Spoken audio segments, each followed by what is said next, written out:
Alors moi, il y a deux plats que je parle toujours et que je vous ai déjà parlé, avant. Hein. C'est par exemple pour le petit déjeuner, j'adore manger le porridge au potiron et au millet. Ça, pour le petit déjeuner, j'adore manger ça. Sinon, j'adore le soir ou alors même l'hiver, quand il fait un petit peu frais, j'adore manger les marrons sucrés. Dattes rouges. Oui, je sais, hein, comme je vous disais, j'adore un espèce de gâteau qui est cuit à la vapeur, donc avec des noix et de la date rouge. Après, on fait aussi pas mal de soupe, avec pas mal de bouillon, enfin d'espèces de thé un petit peu. Hein. J'adore le thé aux dattes rouges, avec, je sais plus comment ça s'appelle, les espèces de fruits rouges très acides, très ronds.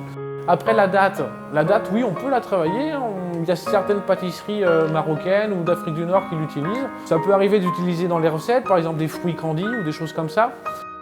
C'est donc le gâteau qui va être cuit avec la vapeur, avec des dattes rouges et de la noix. Donc déjà ce gâteau-là, ça m'a donné envie de faire un dessert qui a ce goût-là.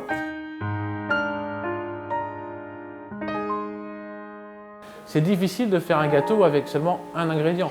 Hein, un gâteau, on va essayer de jouer sur des goûts différents, des textures différentes.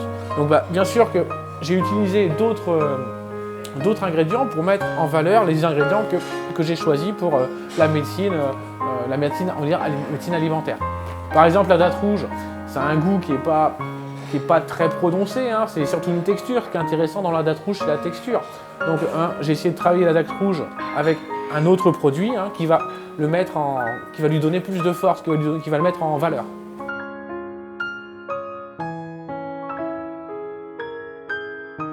Pour le sang et en plus pour l'estomac, ça donne une impression de satiété. Hein. Donc la date rouge c'est très bon pour le sang et pour l'estomac.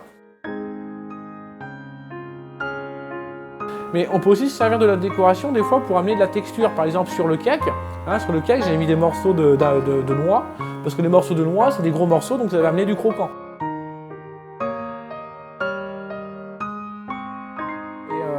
Les noix, c'est pareil, hein, c'est beaucoup de matières grasses qui sont bonnes pour le cerveau. Quoi. Donc, la texture, c'est tout ça. Ça veut dire qu'est-ce qu'il y a à l'intérieur du gâteau, ça veut dire que ça fait joli, et ça peut aussi ramener du goût ou à des textures. Hein. Donc c'est pour ça que la décoration, c'est très important.